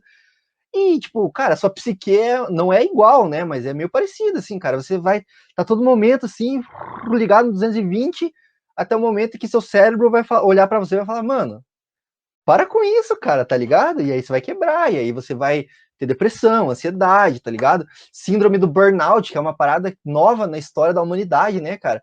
Tipo, cara, gente com 30 anos aí espanando, tá ligado? Tipo, E aí, rico vai fazer, né, retiro no Tibete lá, né, vai dar um rolê na Suíça para síndrome do burnout. E nós aqui, que somos Zé Ruela, entendeu? O que nós vai fazer quando tem uma síndrome do burnout, tá ligado? E é isso que a gente tem que pensar, né, também. Eu acho que é isso que ele vai colocar dessas patologias, né, fazendo um link daí com tudo que você falou, né. Eu acho que é por aí. Exatamente, assim, só para complementar o que você falou, talvez quando a gente pensar isso, as pessoas podem pensar, mas eu posso escolher não ser assim, digamos assim. Isso até, essa negação da sociedade do cansaço, e você dizer, olha, eu posso melhorar sozinho, eu posso, sei lá, ter um psicólogo e melhorar, e eu posso escolher até não estar sujeito a esse mundo. Esse tipo de pensamento é até um pensamento que é consequência desse modo de ser contemporâneo do cansaço. Porque você está pressupondo que você é uma ilha, né? Que você escolhe ter interferências das outras pessoas, do mundo, do Instagram, do Facebook, você escolhe, né? E existe alguma coisa dentro de você que é tipo uma chave, você fala, não, agora eu vou desligar o Facebook, agora eu vou desligar o Instagram, agora eu vou desligar a preocupação do chefe, agora eu vou desligar a faculdade, agora eu vou desligar a televisão, né? Então, tipo, você acha que existe esse tipo de coisa dentro de você, em que você é suficiente para melhorar esse tipo de coisa. E não é isso que o Bill Schiller está falando. Tipo, isso não é uma patologia individual, é uma patologia da sociedade. Então, independe de você. Independe de você se você tem um bom psicólogo, se você tem uma boa atenção, se você tem tédio na sua vida, isso independe. Em algum momento, em alguma medida, você vai ser afetado por esse modo frenético de viver, por esse excesso de positividade. Em algum momento você vai ser afetado. Uns mais, uns menos. Uns têm síndromes, tem patologias mentais mais leves, né? Por exemplo, uma hiperatividade mais leve, assim, né? Um TDAH mais leve, nível 1. Né? Outras pessoas vão ter uma depressão profunda, uma depressão severa. Né? Então, existem diversos níveis de acordo com cada pessoa, de acordo com o meio que a pessoa está inserida. Então, por exemplo, só para trazer uma reflexão, o impacto de uma sociedade de desempenho num país subdesenvolvido como o nosso, onde há muito desemprego, economia ruim, pandemia agora, é muito maior do que, por exemplo, no Tibete, igual você falou, que são monges tibetanos que têm o nirvana, etc, etc, né? Só para dar um exemplo caricaturado. Mas é muito diferente de na Suíça, de uma família classe alta, né, que tem boas condições de vida e que mora na Suíça, que é um país que tem boa infraestrutura, né, boas instituições, etc, etc. É muito diferente o impacto da sociedade de desempenho que vai ter lá do que vai ter aqui. Até dentro do Brasil, o impacto do centro de Curitiba, por exemplo, do Batel, que é um bairro nobre aqui de Curitiba, vai ser completamente diferente do impacto de uma favela, de uma comunidade, como, por exemplo, é onde a PUC que nós estudamos está inserida, que é o Prado Velho, que é um dos bairros mais pobres de Curitiba. Né? O impacto que a sociedade de desempenho vai ter lá é muito maior do que o impacto do que vai ter no Batel. Então, essas ideias do local que você está inserido, da família que você está inserida, também influenciam. Então, não é só uma escolha de você, tipo, não, agora eu vou ligar a chavezinha de eu vou estar inserido na sociedade. Não, então não é assim. Então, é uma coisa assim, da totalidade. A totalidade que influencia você e você influencia na totalidade, etc, etc. Então, não é aquela questão que alguns, voltando à nossa conversa inicial, alguns filósofos de Instagram vão dizer que, tipo, não, você faz aquilo que você quiser, né? Até uma frase que eles usam bastante, que eu acho que é do Ortega y Gasset. Você é aquilo que... do Pequeno Príncipe. Você é aquilo que cativa, do Pequeno Príncipe. Daí tem a do Ortega y Gasset. Você escolhe as pessoas... Eu não me lembro certinho, mas você escolhe o que você vai fazer de si mesmo com o que as pessoas acham que você é. Basicamente isso, alguma coisa. Então, tipo, ele está dizendo que, não, você pode fazer o que você quiser com aquilo que as pessoas acham que você é. Então, tipo, dá total liberdade para você melhorar, para você abordar as coisas do mundo, etc, etc. Então, alguns filósofos do Instagram vão dizer isso. E não é assim, você não consegue se separar da sociedade e fazer o que você quiser com aquilo que fazem de você. Não é assim. Você não pode tirar todas as suas influências, como você foi criado, onde você estudou. Você não pode tirar isso de você mesmo para se tornar uma pessoa melhor, entre aspas, digamos assim. Isso até seria uma violência contra você mesmo. E até um autor que eu não falei, que o Byung-Chul Han usa aqui no livro, que é o Baudrillard. Ele usa o conceito de violência conceitual e violência psíquica do Baudrillard, que é justamente isso. Né? Isso é uma coisa que o Baudrillard vai falar, que o Byung-Chul Han retoma. Que você se tornar uma pessoa que não é você, né? Uma pessoa, por exemplo, aqueles memes do Instagram, de tipo, você acorda às 5 da manhã, aí vai correr 20 quilômetros, aí você vai para a savana africana, não sei o que, esse tipo de meme. Tem um que é muito bom, que é tipo, acorde 5 da manhã, leia 12 livros por hora, tá ligado? Sim, exato. Medite 5 horas no minuto. Você é pobre, não seja. Pois é uma ironia do pessoal dizendo, assim, desse processo de ser empreendedor de cada vez melhor, né? De você se tornar uma pessoa que você não foi criado para ser assim, de que o ser humano o ser humano não foi criado para ler 12 livros por hora ou, né, ou coisas semelhantes assim, né? Então, esse tipo de violência que o Baudrillard vai falar é uma violência contra você mesmo, né? E quem faz essa violência? Na sociedade do Foucault, o médico lá do psiquiatra. A sociedade do Deleuze e as instituições informacionais, né, a internet, Instagram, e na sociedade do cansaço do Byung-Chul Han, quem faz essa violência? A gente mesmo. A gente escolhe nos mutilar psicologicamente, né? A gente escolhe nos machucar mesmo, assim, a gente leva a gente ao limite, né? Até a gente espanar, igual você falou, né? Então, a gente é como se a gente tivesse dirigindo um carro e apertasse lá na primeira marcha, você tá 80 km por hora na primeira marcha ali, tipo, é isso, você tá forçando o motor, uma hora ele vai explodir e o carro é nosso, a gente que pagou e a gente tá fazendo isso com a gente mesmo, né? A gente sabe que, né, que é ruim, né? Mas infelizmente a gente faz esse tipo de coisa. É basicamente isso que o Byung-Chul Han tá falando. Total. E é isso aí mesmo que você falou, né? Tipo, autoajuda, se fosse fácil, né? Autoajuda, sim, né? Tipo, não tinha tanto livro, não precisava tanto livro de autoajuda, né? Bastaria uns 2, 3, assim, tava todo mundo suave, né? Tá ligado? Tipo, não é autoajuda, né, cara? E pau no cu da autoajuda também. Mas, só pra encerrar, então, cara, porque a gente tá falando bastante aqui e filosofia é isso, né, cara? A gente vai falando, a gente vai se empolgando, e aí a gente vai lembrando, e não para, né? Uma coisa vai puxando a outra também. Mas trazer um pouco algum elemento de cultura pop aqui para a galera que curte o canal aqui, que gosta de cultura pop também, né? Nem tanto cultura pop tanto aqui, eu vou trazer mais uma literatura, né? Que daí não é literatura filosófica mais, é mais literatura mesmo. Que também é crítica, vai. Eu coloquei 2 livros críticos aqui para a gente só debater um pouquinho, que é 1984 e Admirável Mundo Novo, né? Que eu acho que você já conhece as obras, né? Daí eu acho que você também pode explicar para a galera aí, né? Se eu estou viajando, se eu fiz um paralelo nada a ver também, porque pode ser, né? A minha cabeça é meio lisérgica, né? Às vezes faz uns paralelos nada a ver. Mas o que eu acho aqui?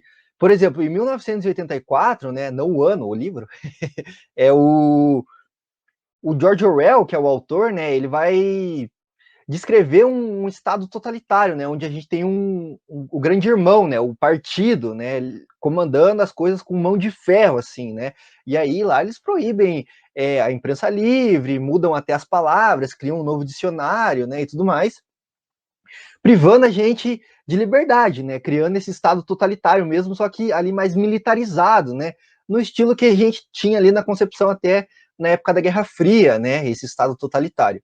Já em Admirável Mundo Novo, o Huxley, ele vai falar uma parada mais diferente, eu enxergo assim. Ele dizia que a gente mesmo daria a nossa liberdade, trocaria ela por pequenos momentos de prazeres intermináveis, né? Então, você tem um momentinho de prazer agora, você tem um momentinho de prazer agora, pequenas gotas, né, de prazer, assim. E aí, com isso, a gente mesmo abriria a mão da nossa liberdade, né? Cederia a cultura banal, né, trivial. E aí, se o Orwell temia que a sociedade caísse numa ditadura controlada a mão de ferro por partido, militarizada e tal, que diria pra gente o que é bom, o que é verdadeiro, o que é cultura, o que não é cultura, o Huxley acreditava que o que nos tornaria passivos seria esse excesso de informação, né, que afogaria basicamente a gente e deixaria a gente paralisado, né? Então, nesse caso, aí é uma pergunta mesmo, tá? Faz sentido dizer que o Orwell está olhando a sociedade disciplinar Foucaultiana ali, que vai controlar, domesticar as pessoas, e o Huxley antevê uma sociedade da performance, né? Onde o indivíduo mesmo entrega essa liberdade afogado por tanta informação, assim. Faz sentido isso ou nada a ver, assim? Acho que a resposta curta, sim, faz sentido, faz total sentido.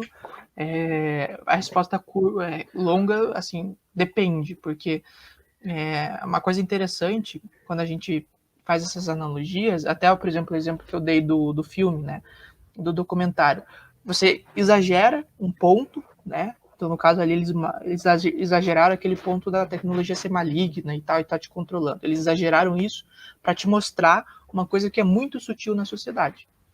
No caso do Orwell, eu vejo a mesma coisa, porque o Orwell escreve o 1984 como uma sátira à União Soviética, desse estado totalitário, que ele vai chamar, né, estado autoritário, e em que essas estruturas de poder e de dominação são elevadas ao extremo, ao ponto que o grande irmão do livro, ele controla até as palavras, ele controla até os fonemas, tem até uma passagem no livro que ele fala dos fonemas. Então, tipo, esse controle disciplinar é levado ao extremo, é quase caricaturizado pelo Orwell e pela essa representação que ele faz da União Soviética.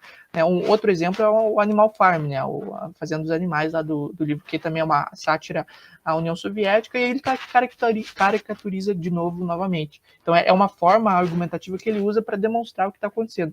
No caso do Foucault, que é uma teoria filosófica completamente refinada, ele vai dizer a mesma coisa que o Orwell está dizendo, né, da sociedade que controla disciplinarmente e tal, mas ele vai fazer isso de uma maneira muito sutil. Então ele vai dizer, em vez assim dele escrever, não, a sociedade controla os fonemas de cada um pelo grande irmão, dessa forma exacerbada, exagerada, ele vai dizer, não, acontece são os corpos dóceis, é um controle assim, dos manicômios, das escolas, né, todo mundo está estruturado nesse sistema, né, então é uma coisa bem interessante, é um bom exemplo para entender. Eu acho que isso é importante quando a gente está construindo conhecimento, está entendendo alguma coisa e quer entender alguma coisa, a gente pega esses exemplos caracterizados para a gente entender realmente o que está acontecendo.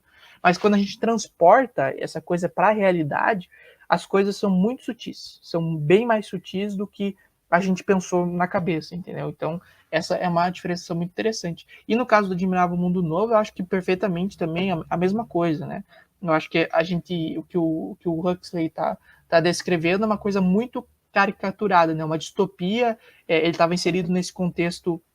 Ele escreve o livro como uma sátira das novas tecnologias que estavam acontecendo, e daí ele imaginava, as tecnologias vão nos dominar, a gente vai ser dominado pela tecnologia. Foi uma coisa que permeou muitas pessoas aí na segunda metade do século XX, as pessoas estavam muito, nossa, a tecnologia vai nos dominar, etc, etc. Bem nesse contexto do Matrix, por exemplo. Né? Então ele exagera para nos dar uma lição, para dizer, olha, talvez a gente precise olhar com mais cuidado para a tecnologia e tal. Então, por isso que se chama até distopia. Então, naturalmente o que o Byung-Chul faz é uma descrição muito mais sutil, né? E ele faz uma visão pessimista, porém realista. A visão tanto do Orwell, tanto do Huxley, é pessimista, eles veem completamente negativo a sociedade da URSS, por exemplo, União Soviética, e a sociedade futurística que o Huxley está desenvolvendo, eles veem completamente negativo, mas eles fazem isso de maneira utópica, de maneira ideal. Né? No caso do Huxley, é uma distopia que é uma utopia ao contrário, né? Uma utopia da desgraça, digamos assim. Então eles fazem isso de maneira idealizada, de maneira caricaturizada, para nos dizer, olha, tomamos cuidado. O Byung-Chul e o Foucault, eles fazem a mesma coisa, eles passam uma mensagem semelhante, mas eles fazem isso de uma maneira muito mais refinada, né? Eles vão complexizar as coisas, vão, né, aprofundar em conceitos, vão utilizar Hegel, Kant, Heidegger e tal, conversar com os outros filósofos para tentar explicar mais satisfatoriamente a realidade, né? Assim, a régua é essa. A régua é como que a gente explica a sociedade, né? Essa que é a régua. A régua. Daí o Orwell escolheu explicar de uma maneira caricaturizada para nos dar uma lição, e o Foucault escolheu explicar com uma forma mais cientificizada, né? Mais filosófica, mais aprofundada, conceitual. Então são modelos diferentes de explicação da realidade, mas com certeza eles têm relação, né? A gente até pode fazer relação com músicas, isso é uma coisa muito interessante de fazer. Com certeza, vários autores do nosso tempo e do tempo assim da sociedade disciplinar de Foucault, com certeza escreveram músicas, livros, outros livros de romance também, filmes até, que representam muito bem isso que chamam de espírito de um tempo, né? Essa questão de espírito de um tempo é um conceito que vem da filosofia alemã, principalmente de Hegel e do idealismo alemão, que eles vão dizer que um certo tempo, né, um tempo histórico, ele tem um certo espírito, que é uma alma, né,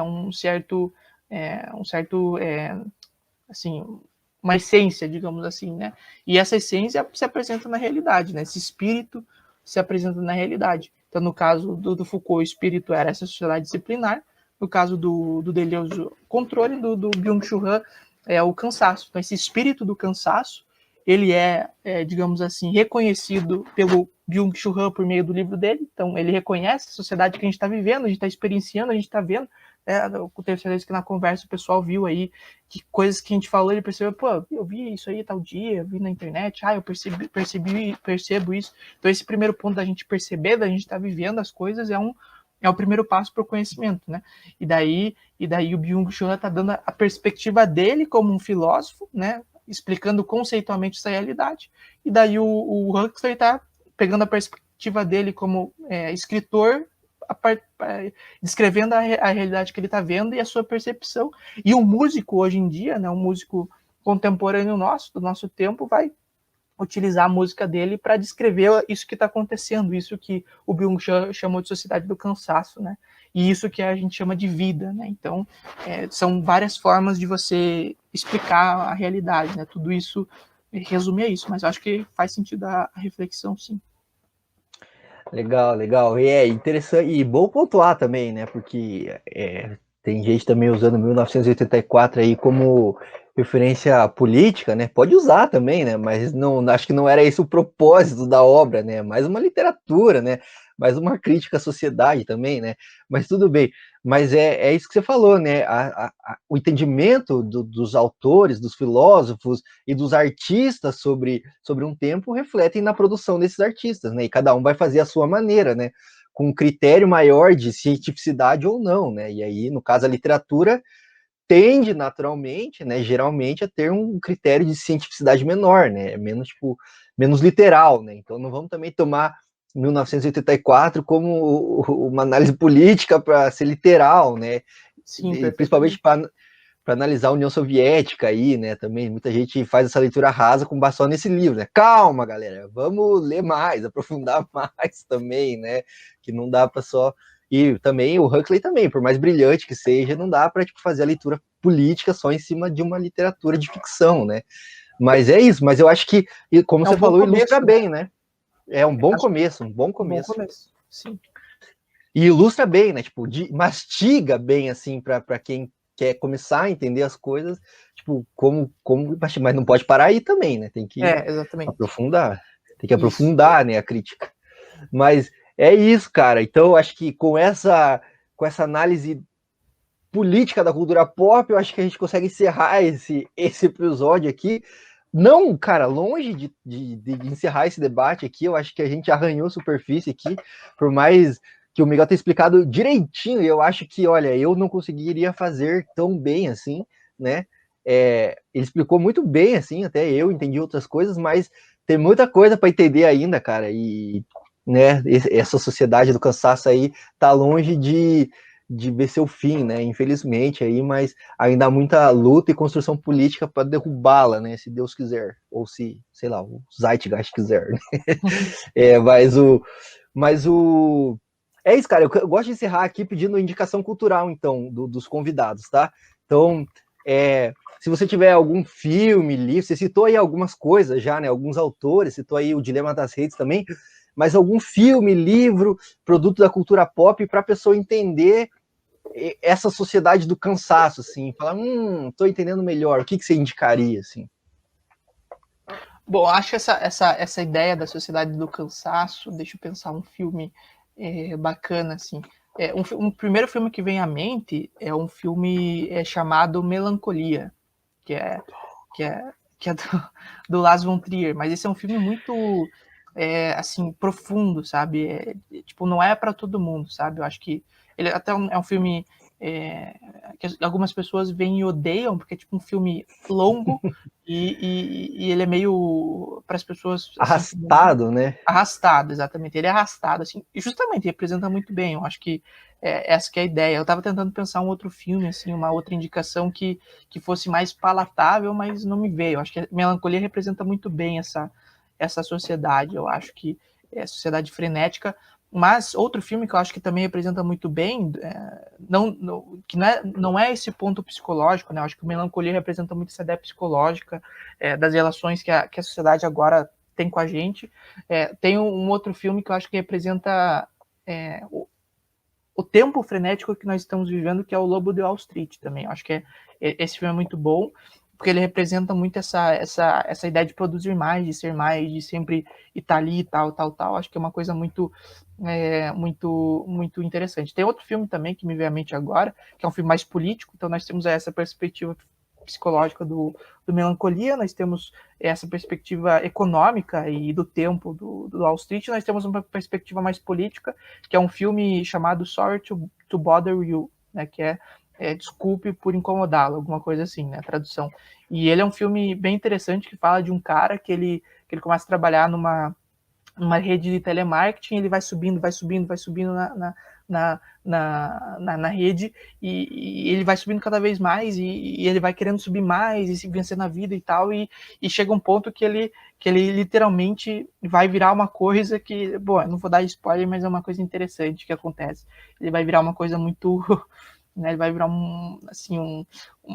ele precisa ter força, precisa coisa para produzir, então ele vai virar uma mistura de vários animais que são fortes e tal, e então tipo, ele vai virar um animal laborians, para pegar ali uma coisa que a gente não falou do livro, que foi da Hannah Arendt, né? Vai virar um animal que trabalha, então ele não é mais um ser humano, então ele acaba querendo subir tanto ali na empresa de telemarketing dele, que ele acaba virando um animal que trabalha, basicamente, né? Eu não vou dar o spoiler do que acontece exatamente, mas assistam lá. E daí eu acho que esse representa uma ideia muito política do que acontece nessa sociedade, né, que nós estamos vivendo de intensa produtividade. Legal. Boas indicações. Esse último não vi, mas é com o maninho do Judas e o Messias Negro, né? O ator do Judas e o Messias Negro. Muito bom, muito bom. Vou conferir também. Então é isso, Miguel. Obrigado, cara. Gostei pra caramba desse episódio. Assim, é um dos que eu estava mais esperando, assim, porque, cara, quando fala de filosofia, assim, eu me amarro mesmo. Eu gosto muito de discutir e perco a noção do tempo, né? Mas então é isso, cara. Deixar aqui, então, para vocês seguirem o Miguel lá nas redes sociais também, acompanharem o trabalho dele lá. E se quiser dar algum recado final aí, cara, agora fica à vontade aí. Eu acho que é isso. Eu queria agradecer pelo convite, agradecer pela gentileza, agradecer a todo mundo aí que escutou até o final e gosta dessas reflexões. Assim, eu acho que é importante. Nem todo mundo vai assim, curte, né? Vai achar interessante, mas agradeço a todos que acham e quanto mais gente achar, melhor, né? Acho que isso que é a grande ideia. A gente precisa desbravar esse mundo do pessoal aí superficial, do pessoal que quer que esse mundo continue e trazer um pouco de reflexão. Acho que essa que é a ideia, né? E, naturalmente, como a gente está lutando contra um manicômio da sociedade disciplinar, as informações da sociedade do controle e a gente mesmo, da sociedade do cansaço, não é fácil, né? Então, a gente tem que realmente ir de pouquinho em pouquinho. Então, acho que é isso. Eu queria agradecer a todo mundo e desejar aí excelentes estudos. Valeu. E é isso, galera. Muito obrigado também para você que ouviu a gente aqui, assistiu até o final, cara. Eu sei que não foi fácil para vocês, né? Filosofia nunca é o caminho mais fácil, cara. Mas, sem dúvidas, ele se torna mais prazeroso com o tempo e o mais revolucionário também, né? Eu acho que esse é o papel da filosofia também, né? Que nem o Miguel comentou ali, cara, a gente não pode baixar a cabeça também, não, senão vai todo mundo ficar doido, cara, entendeu? Vai todo mundo perder 7 parafusos da cabeça, e é isso que eu acho que essa sociedade quer, entendeu? Que a gente só fica apertando o botãozinho e reproduzindo as coisas, e nada a ver isso, tá? Então esse podcast se presta a um papel político também. E se você gosta desse tema, gosta aí dessas reflexões, política, cultura pop, filosofia, não deixa de acompanhar a gente aí no indotalks.com.br. Não deixe de seguir a gente nas redes sociais. Compra aí os livros que a gente indicou, vai estar no comentário fixado aí, você já dá uma força pra gente aí, né, a manter esse podcast, porque até o momento a gente não é financiado por ninguém, a gente faz tudo na raça aqui, então, se vocês ajudarem, a gente fica muito feliz, né? Então é isso, pessoal, siga a gente nas redes sociais. Esse podcast também tá Spotify, Deezer, Google Podcast, enfim, tá em todos os lugares que agregam podcasts no mundo, assim, e na internet. E também, se você tá vendo no YouTube, já deixa o like, comenta, compartilha, se inscreve no canal, ativa no sininho, todas aquelas coisas, né? E boa, gente, tá certo? Então é isso, brigadão, muito obrigado, um abraço e até a próxima!